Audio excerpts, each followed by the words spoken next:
สวัสดียามเช้าครับผมยินดีต้อนรับเข้าสู่ช่องไทยซีเกตชาแนลสวัสดีพี่ยังแฟนคลับ FC ลาหน่อยอุ้งอิงแฟนคลับ FC สาวหน่อยเพชรบันแพงสู้ขู่สู้คนเด้อครับเด้อมาฮอดจอดถึงแล้วครับมือนี่ครับเป็นมือการเป็นมืองานเนาะเป็นมือบุญเป็นมือตุ่มเป็นมือห้อมงานบุญบ้านลาดหน่อยอุ้งอิงต้องยิ่งใหญ่หลายผู้หลายคนตั้งตารอคอยอยากสิเบิงอยากสิแย่งมือนี้ครับเป็นมือมือแรกยังครับของกลุ่มปิดมี31วันที่135 บาทครับ1วันพี่น้องป่องไปมิดหมอแค้นแฟนหมอลำอยากสะเบิงอยากสะแย่ง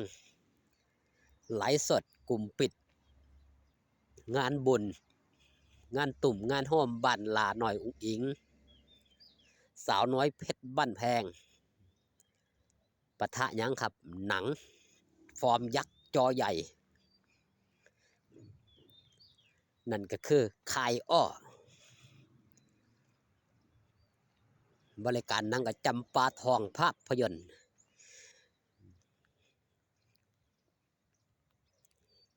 ไปสัมผัสบรรยากาศฤดูหนาวถือว่าหนาวอากาศเย็นครับ17 องศาโดยประมาณ16-17 องศาครับนี่มันสวยแน่จักหน่อยหมอกก็เลยพี่น้องก็สิบ่ค่อยเห็นปานใดออกมาถ่ายสวยแน่จักนิดจักหน่อยกับบรรยากาศอยู่นี่นะครับเนี่ยป่ากล้วยอยู่กับป่ากล้วยถ่ายบรรยากาศให้พี่น้องป้องปายแฟนคลับ FC ได้เบิ่งได้แย่งผู้ใดยังได้ซื้อกลุ่มปิดก็ฟ้าวซื้อได้เลยครับสำหรับงานบ้านลาน้อยอุ้งอิงในค่ำคืนนี้เป็นค่ำคืนแรกของการไลฟ์สดเป็นมื้อที่พิเศษสำหรับหลายผู้หลายคนครับอยากสะเบิงอยากจะแย่งอยากสะแย่งลาหน่อยอุ้งอิงได้เว้าได้แพนไว้นะครับอยากจะเอางิ้วว่าซั่นอยากจะเบิงงิ้วความเป็นลาหน่อยอุ้งอิงอยากจะเบิงหนังอยากจะเบิงงิ้วคืออยากจะหยังครับอยากสิจ้างอยากสิจ้างมหรสพนี่ยังมาเสพมางานนี่มันหลากหลายว่าซั่นเถาะสนับสนุนทุกอย่างบ่แม่นแต่สิสนับสนุนแต่หมอลำอย่างเดียวอย่างงานนี่มีหนังมาพร้อมนั่นคือความหยังครับความพิเศษสำหรับฤดูกาลนี้หรือปลายปีนี้เนาะถือว่าเป็นการส่งท้ายปีเก่าต้อนรับปีใหม่ของบ้านลาน้อยอุ้งอิงผมเชื่อได้เลยว่าพี่น้องหลายผู้หลายคนได้เบิ่งได้แย่งได้ติดตามลาน้อยอุ้งอิงมานี่มีรอยยิ้มมีความสุข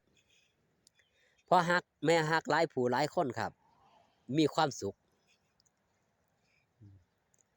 ที่ได้มาเบิ่งมาแย่งที่ได้มาบ้านลาน้อยอุ้งอิงหลายคนก็มีความสุขครับมีความสุขจังไดมีความสุขกับความสำเร็จของเด็กน้อยคนหนึ่งที่ต่อสู้ดิ้นรนมาในระยะเวลาบ่โดนบ่นานแต่สิ่งที่มันเกิดขึ้นนั่นคือความสำเร็จมากมายมีบ้านราคาหลาย10 ล้านเฉพาะบ้านรวมตกแต่งทุกสิ่งทุกอย่างก็เป็น10 ล้านนะครับประมาณนั้นเฉพาะตัวบ้านก็2-3 ล้านเนาะโดยประมาณมันหาได้ยากครับแล้วก็พอหักไม่หักหลายผู้หลายคนน่ะให้สัมภาษณ์ว่าหักลาน้อยอุ้งอิงแบบใดก็คือหักความเป็นโตตน ความเป็นโตเป็นตนของหลาน้อยอุ้งอิงเองนี่ละบ่เปลี่ยนแปลงถึงแม้ว่าสิมีเงินมีค่ำแต่ก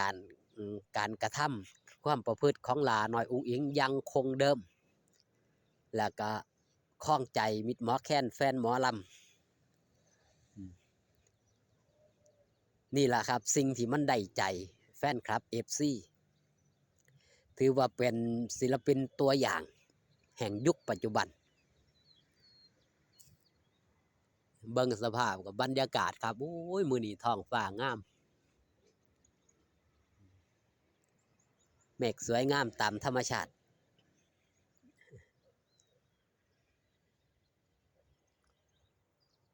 มื้อวานนี่ท้องฟ้าปลอดโปร่งบ่มีเมฆจักหน่อยพี่น้องมีแต่น้ำหมอกนี่ก็เย็นน้ำหมอก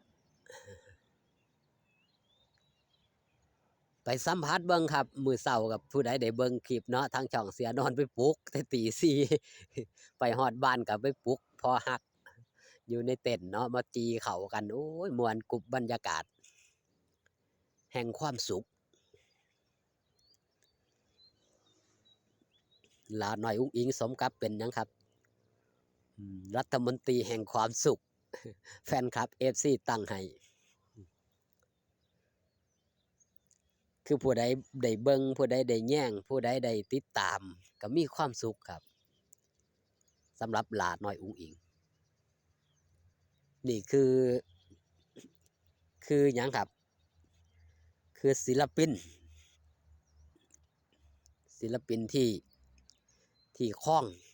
องโตคล้องตนคล้องใจแฟนคลับ FC ได้อย่างสมบูรณ์แบบคือไปทั้งใดก็มีแฟนคลับ FC มามามาต้อนมาตุ่มมาท่วมด้วยความหักด้วยความแพงมื้อนี้ก็แฟนพ่อฮักแม่ฮักหลายผู้หลายคนผมเชื่อว่าสิเดินทางมาหลายอยู่ครับเพราะว่ามันติดในช่วงหยุดปีใหม่บางคนก็ติดธุระเนาะบางคนก็